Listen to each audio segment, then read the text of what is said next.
Você que é gestor aqui em Sergipe, lápis e papel na mão para aprender a receita. Vamos à escolinha do secretário da Fazenda de Alagoas. Olha que interessante. O assunto que nós vamos mostrar a partir de agora. O nosso vizinho, o estado de Alagoas, que há 2 anos estava com quase um bilhão de reais em dívidas, hoje está com caixa equilibrado. Ao contrário de lá, aqui em Sergipe, as finanças do estado não estão nada bem. Mas afinal, qual a receita para sair do vermelho, hein? A apresentadora, minha querida amiga Gilca Mafra, do programa Pajuçara à Noite, da afiliada da Rede Record em Alagoas, fez uma entrevista exclusiva para o Balanço Geral Sergipe com George Santoro, secretário da Fazenda em Alagoas, que dá uma aula sobre finanças públicas. Confira! E eu estou aqui com o secretário de Estado da Fazenda, George Santoro, um carioca que há pouco mais de 2 anos se mudou aqui para Alagoas, exatamente para comandar as finanças aqui do estado desde o início da gestão do governador Renan Filho. E o secretário vem sendo marcado positivamente pelos resultados, organizando e arrumando aqui a casa. Por isso eu vim exatamente aqui à sede da Secretaria da Fazenda saber, né, que receita foi essa que o secretário George Santoro vem implementando aqui no estado. Um processo difícil, né, secretário? Afinal, o senhor, quando assumiu o cargo, pegou o estado de Alagoas com uma dívida estrutural de cerca de 800 milhões de reais. O pacote Santoro, secretário, tão debatido, polemizado na nossa Assembleia Legislativa, ele foi aquela luz no fim do túnel, o pontapé inicial? Eu não chamaria de pacote, né? O Ricardo carinhosamente chamou de pacote Santoro, Ricardo Mota, querido amigo, mas na verdade a gente teve muitas medidas que foram tomadas desde o início do governo do governador Renan Filho. Então foram vários ajustes que foram feitos na legislação tributária do Estado, vários ajustes que foram feitos na despesa do Estado. Então, como você acompanhou, a gente diminuiu várias despesas do Estado, renegociou contratos, reduziu o tamanho do Estado. E quando a gente chegou ali na hora de fazer as mudanças legislativas, a gente primeiro arrumou a Previdência, que era um ponto muito crucial na arrumação fiscal do Estado. A Previdência do Estado de Alagoas era uma previdência anômala, era muito diferente dos outros estados e a gente precisava modernizá-la. Hoje a nossa lei de Previdência é referência no sistema financeiro, ela é apontada como modelo. Então, acho que aquilo foi muito importante. Aquela primeira medida que no início não foi muito compreendida, hoje ela é vista como uma referência. E hoje a gente combina com a aprovação da Previdência Complementar pela Assembleia esse ano, a gente faz um pacote ali de ajustes na área previdenciária e de folha muito importante. E mais do que isso, a gente também precisava ajustar a tributação de vários produtos que estavam subtaxados. Só que ali a gente fez um alinhamento de todos os estados do Nordeste. Todos os estados ali do Nordeste, se combinarem em conjunto, terem a mesma alíquota. Então ali você pode comparar, te garanto, Juca, que não tem ninguém com alíquota diferente no Nordeste. Se você pegar a alíquota de produtos nossos, estão igualzinhos à carga tributária de Pernambuco, do Ceará, de Sergipe, pequenas variações de um ou outro produto. Isso não acontecia antes? Não acontecia. A gente fez um acordo no Nordeste, a gente tem feito reuniões sistemáticas, os secretários de Fazenda do Nordeste têm se reunido, e isso é uma medida muito interessante de aumentar a competitividade do Nordeste frente aos outros estados. Acho que isso foi um grande avanço, fruto da união dos governadores do Nordeste. Se falando de arrecadação, secretário, investir nos postos do fisco, principalmente em questões em regiões de fronteira, seria uma solução para aumentar essa arrecadação? Muitas fazendas abandonaram os postos fiscais.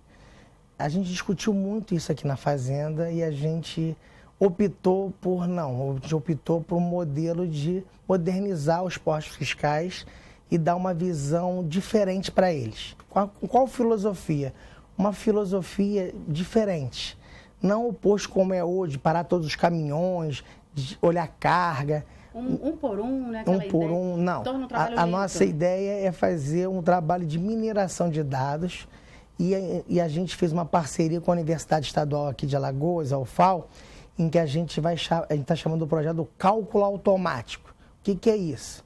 São câmeras leitoras de placa do veículo, do OCR, ele lê a placa, pega o conhecimento de transporte daquele veículo e faz o link dessa placa com o documento fiscal, já entra na nota fiscal, já calcula o tributo previamente e verifica.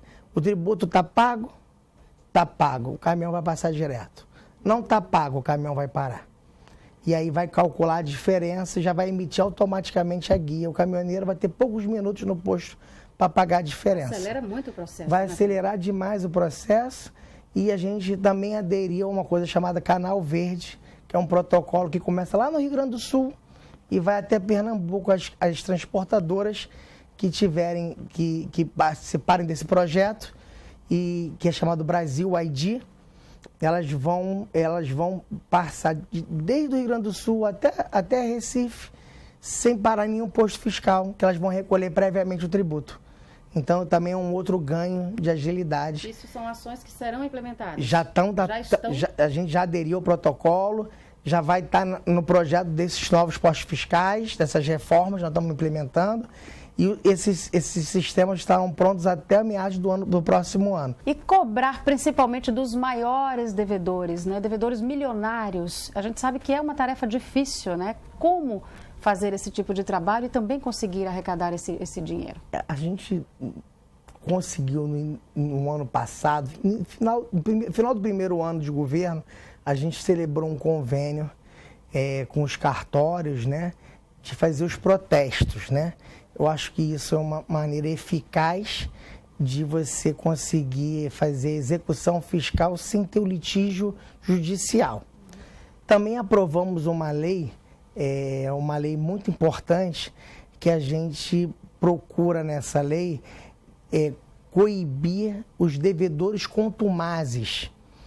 Essa lei autoriza o Estado a criar regimes especiais de fiscalização para aqueles devedores que burlam a concorrência leal. E aí vem questões de interferências políticas, né? Essas interferências atrapalham esse processo? A Fazenda nunca teve nenhum tipo de interferência política. Nem mesmo no início, em tentar fazer todas essas mudanças? Não. O governador deu total e irrestrita liberdade para eu nomear e exercer a função na Fazenda. E se não fosse assim, eu não estaria aqui na Fazenda. E, secretário, existe alguma receita para outro estado? A gente sabe que cada estado tem sua peculiaridade, mas, por exemplo, o Sergipe, um estado tão próximo, né, vizinho, praticamente o mesmo tamanho que o nosso aqui em Alagoas. Existiria alguma receita que pudesse ser implementada lá, que desse certo também para arrumar as contas, as finanças públicas lá no estado? Eu acho que cada caso é um caso diferente, Juca. Eu acho que provavelmente Sergipe também enfrentou o mesmo problema que o Rio de Janeiro na questão do petróleo, né? Porque lá é um estado também que tem a questão do petróleo muito forte. E isso com certeza influenciou na situação. Mas eu acho que a análise de cada um demanda um programa para cada estado. Então, é muito difícil ter uma receita de bolo, isso não existe. Às vezes, quando a gente vê alguns analistas comentarem na imprensa, faça isso, faça aquilo, eu acho muito complicado esse tipo de comentário, porque só sentando na cadeira e olhando a real situação de cada lugar para saber exatamente o que deve ser feito. É muito difícil isso. É muito fácil sentar de fora e dar soluções mirabolantes para o outro, mas o mundo real, o mundo que a pessoa tem que tomar decisões, é muito difícil. Cada estado tem sua peculiaridade, né? Cada estado, cada município. Seus gestores, né, seus parlamentares. E tem as realidades locais que são diferentes. E as necessidades locais são diferentes. Por isso que, às vezes, quem está em Brasília não consegue enxergar o tamanho do problema, às vezes, que tem numa cidade do interior de Minas, cidade do interior do Rio Grande do Sul, ou próprio um estado mesmo. Às vezes a pessoa não consegue vislumbrar as características de cada região. Alagoas teve esse exemplo em 97. Em 97, esse estado ficou 9 meses sem pagar folha de pagamentos. E faltou ali grande sensibilidade ao governo federal de deixar o estado chegar àquele ponto. Ficar 9 meses sem pagar folha, ficar naquela situação que ficou, soluções que foram dadas para o Estado daquela época repercutem no Estado até hoje. O Estado acabou ficando com o maior endividamento público. Faz sentido o Estado ter o 5º maior endividamento do país? Não faz sentido, pelo tamanho do Estado. O Estado tem investimentos públicos que justificam esse tamanho de dívida? Não teve. Então, assim, alguma coisa errada aconteceu ali. Houve talvez uma letargia da União em ter socorrido o Estado naquele momento.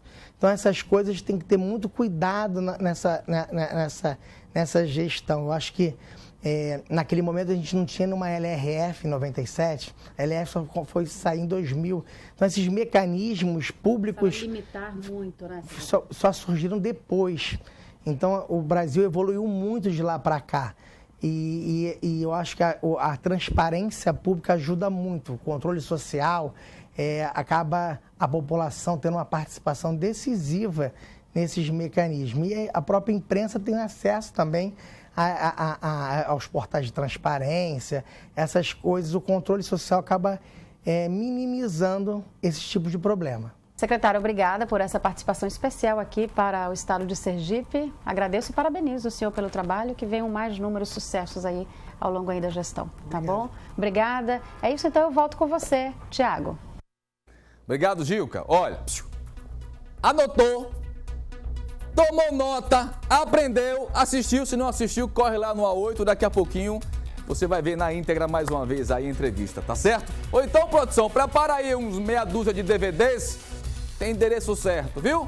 Mandar um abraço especial para a minha querida amiga Gilca Mafra, lá em Alagoas, e toda a galera da TV Pajuçara, tá bom? Daniela Sarmento, diretora de jornalismo também. Obrigado pelo carinho de sempre, tá?